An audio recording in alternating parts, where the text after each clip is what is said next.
Welcome back to another technical deep dive here in the debug zone.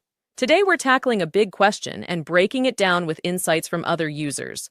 Hopefully this clears up some misconceptions and helps you get the answer you need. So buckle up, stay a little curious, and let's jump right in.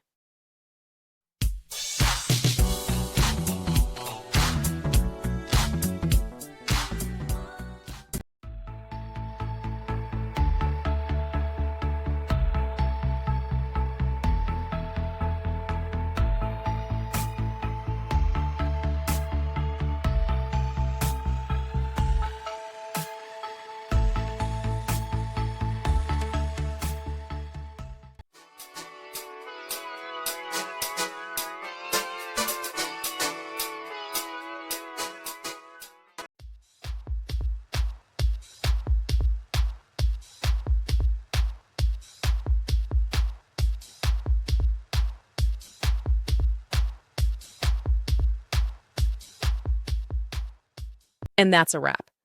I hope you found the answer you were looking for. If you did, take a second to hit that subscribe button, it really helps out. And let me know in the comments which solution worked best for you. See you next time in the debug zone.